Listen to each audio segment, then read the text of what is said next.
Hey everybody, I'm Scott Weichel. You're listening to My Kind of Country on MKOCRadio.com. It is always a pleasure to have a bluegrass artist on the show. We do play a lot of bluegrass on our shows. We get a lot of requests for bluegrass music. And this lady tonight is certainly a powerhouse, not only a singer, but she's also a tremendous instrumentalist. And the best way I can describe her new album is powerful original bluegrass music. And she has written all but one of the songs on this album, and it's an absolutely phenomenal release. And I'm so glad to have her with us tonight. This is Becky Buller. Becky, how are you tonight? Hey, Scott, I'm great. Thanks for having me on the show. Well, it is a pleasure. Was so happy that Claire from Laughing Penguin Publicity reached out to us because this album is absolutely wonderful. I love bluegrass music. My daughter is a huge fan of the fiddle, and we have truly enjoyed this release. Nice. Does your daughter play fiddle? Not yet, but she sure likes to listen to it. There's no doubt about Well, it. good. Good. And we have all enjoyed this album, and it's called Crepe Paper Heart, and it is available at beckybuller.com. We will put that information on our Facebook page, and you can download it at Amazon and iTunes and all the usual suspects for downloading music as well. So it's been a while in the making for this album for you, about 3 years, huh? Yes, it took so much longer than we really needed it to, but didn't rush it. We had some special guests that we were waiting on. Also, my producer, Stephen Mogen, plays guitar for the Sam Bush Band, and Sam had that wonderful record out, Story Man. Oh, yeah. They've been touring really heavily around that record. And then I've been touring really heavily with my band, and so it's hard to get in the studio when you're out on the road. Yeah, absolutely it is. Absolutely. Now, I assume that you and your band do the studio recordings as well. You don't use studio musicians, is that correct? We did not. On this record, we used the band, and they did a fantastic job. So it's past and present members of the Becky Buller Band. Ned Luberecki is on the banjo, and folks might recognize his name if you also listen to Sirius XM satellite radio. Ned is on there on the Bluegrass Junction channel. Yeah. But he also played for Chris Jones and the Night Drivers for 13 years. He was with the Rarely Heard. He was with Paul Atkins in the Borderline Band. He's kind of an institution in bluegrass music.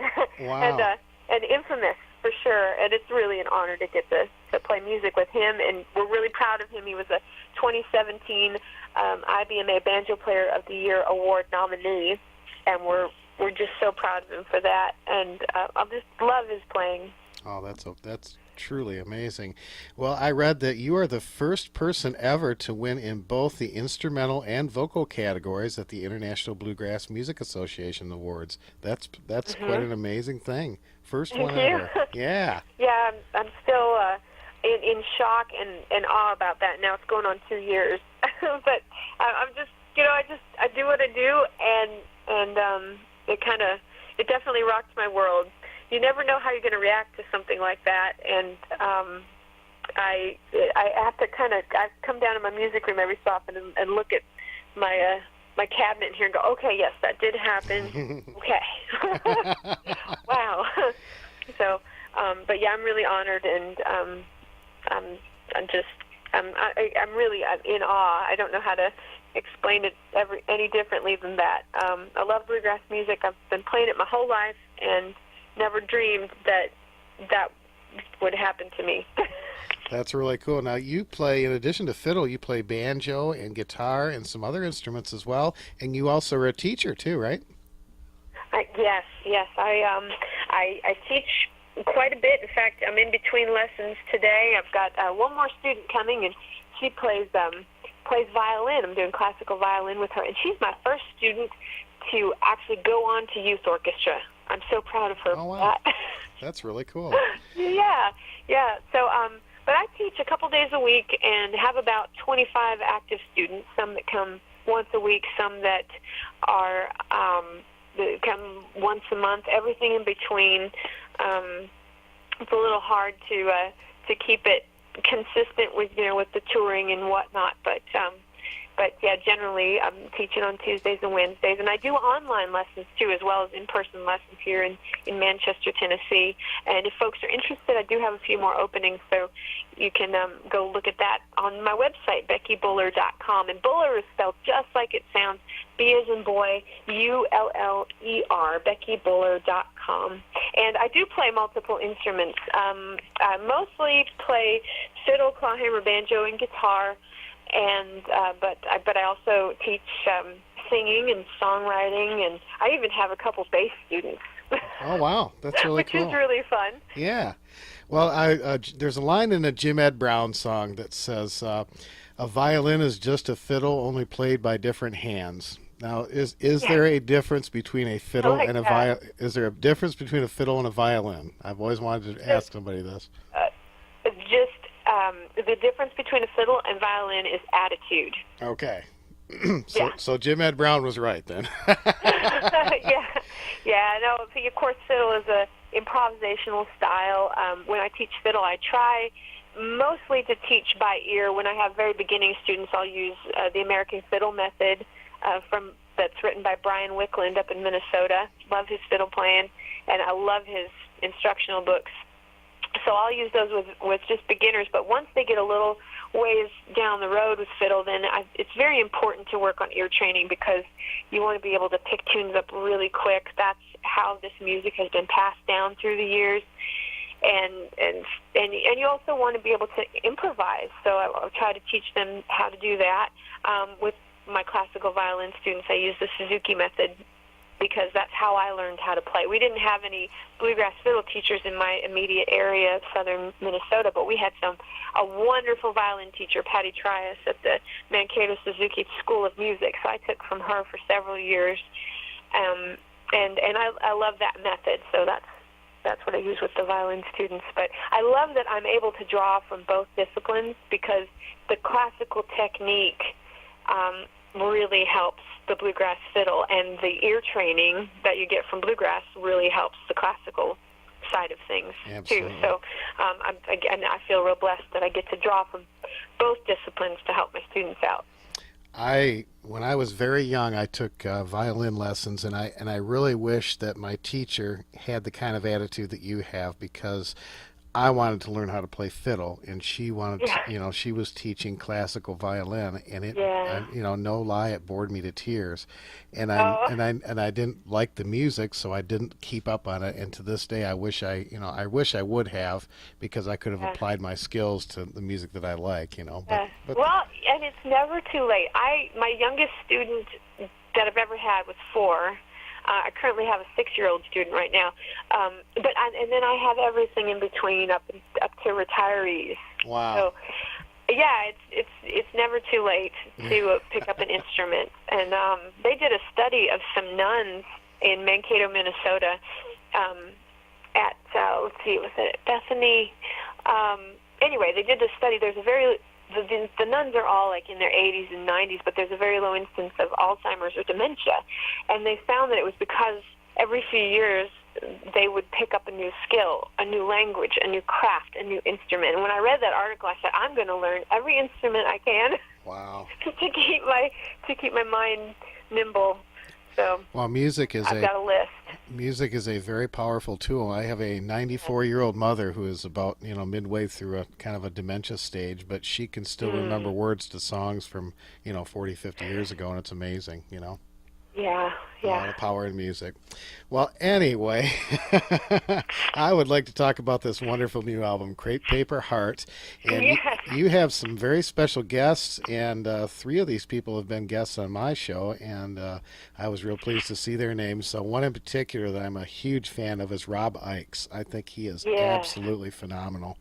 I love his playing. I've been a fan of Blue Highway since the band got going. So I think I was like, maybe, 94 or 95 that they started. Yeah. And, of course, Rob is no longer with Blue Highway. He's doing a fantastic duo. It was Trey Hensley. Yeah. Now with Trey Hensley. Oh, man, absolutely. Those guys are really, so great. Really great stuff. Mm-hmm. Absolutely.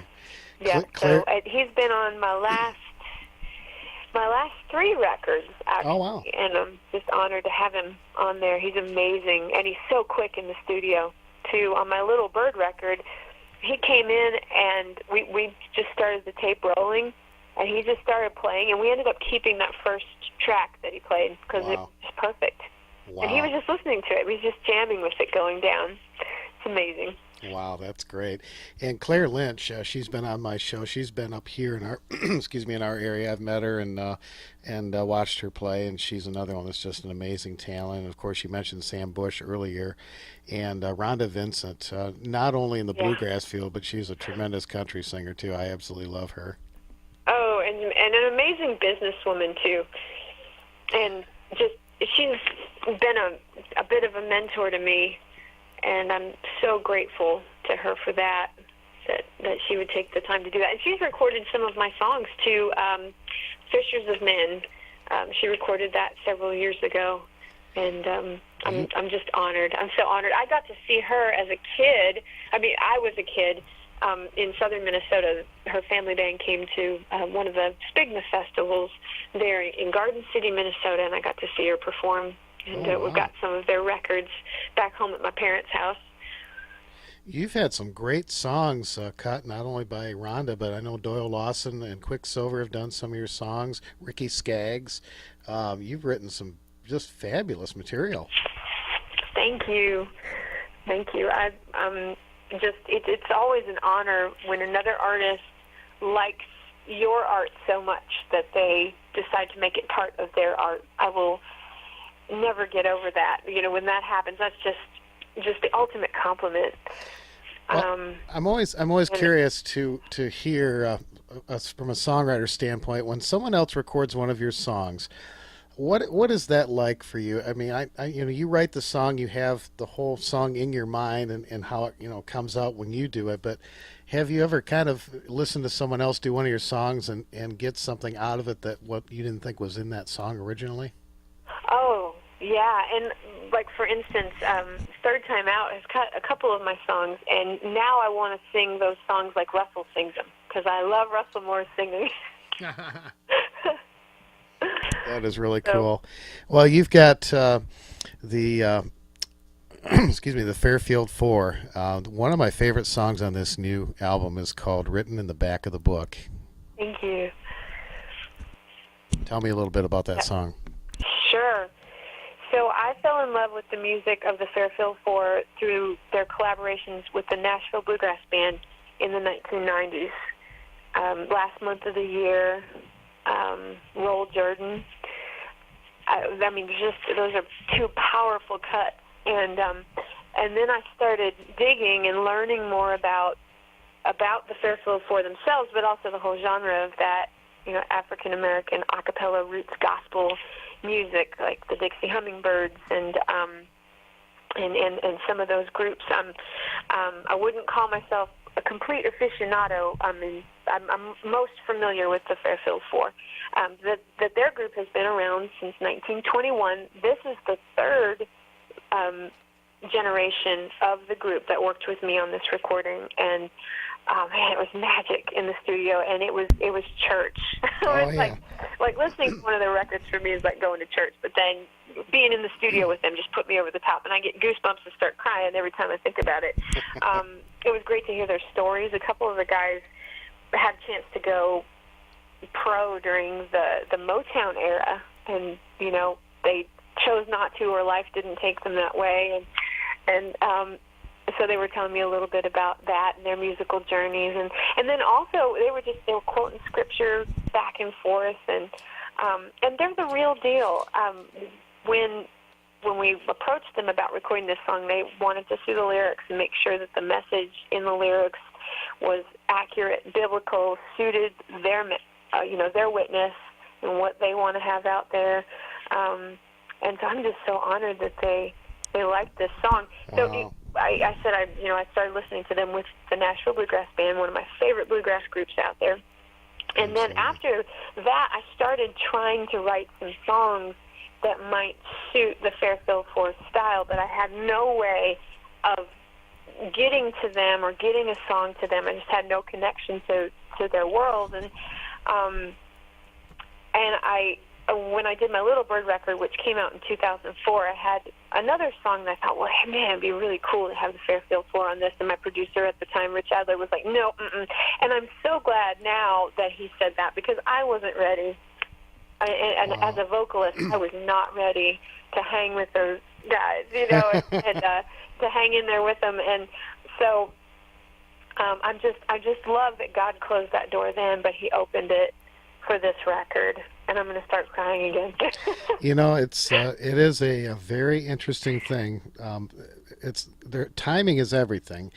And, I have learned that over the years, and there is definitely a very spiritual thing that happens when it's the right time. And, what you just described to me, that's a perfect example. I've had so many things like that happen in my life, so I am a true believer. And that's one of the things I love about this album. It is a very positive, every song on here tells a story, and I know that there's a lot of true life stories here, but there's also a spiritual feel that you get throughout the album that just really, when you're done with it, you're like, wow, and to do that, and I always encourage people, we live in this day of downloads and downloading songs here and there, but I really encourage my listeners, not only with this album, but just about everything that I do on this show, get the whole album, because it takes you on a musical journey, and you really are going to want to sit down and listen to this from start to finish. Crepe Paper Heart, it's a beautiful album. Thank you. Well, tell me, I want to ask you about the bonus track on here. There's quite a story that goes with that, Phoenix Arise. Yes. So that song, Phoenix Arise, was recorded as a separate project, and we just tacked it on to the end of this record as a bonus track.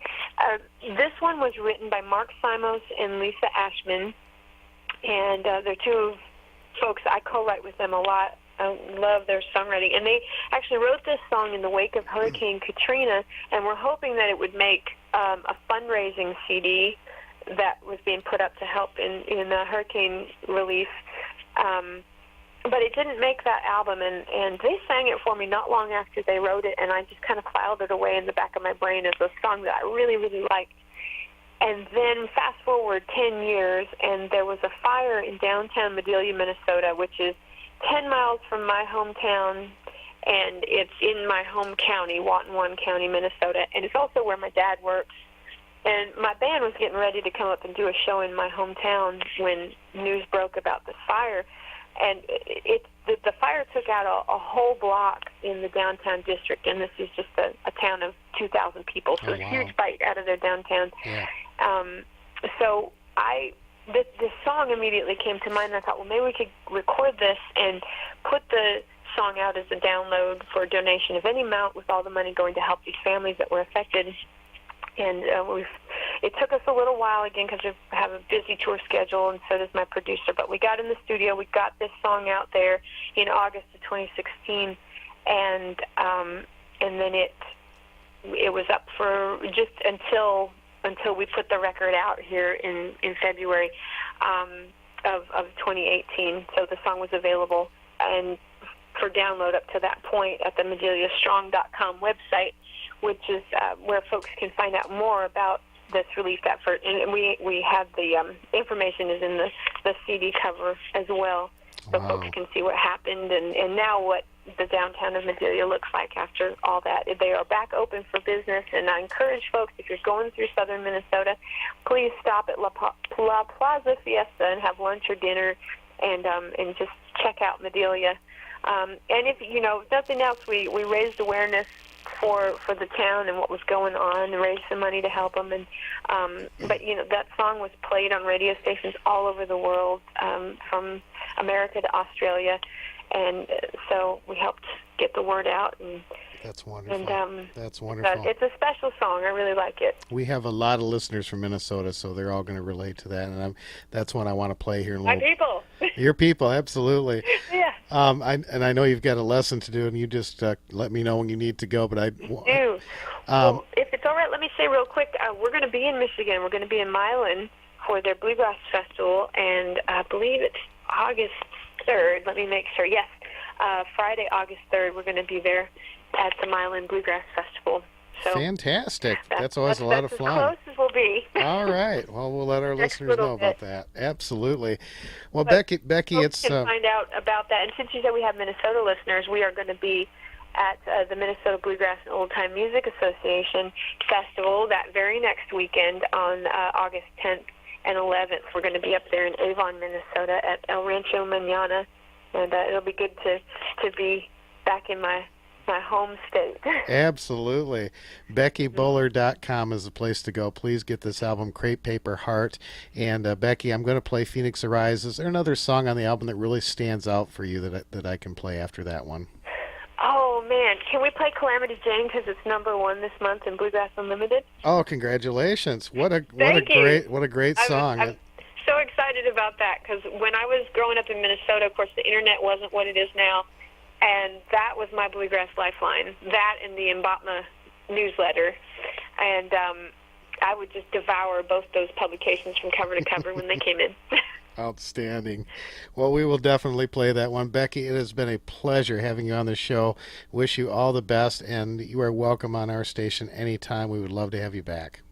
Thank you so much, Scott, and thank you to all the listeners out there. We really appreciate the air support, and thank you for just keeping bluegrass music alive and well on the radio. Absolutely, and congratulations again on your well-deserved awards and all the wonderful things that are happening, including this great new album, Crepe Paper Heart. It's available at BeckyBowler.com, and of course you can download it at Amazon and iTunes.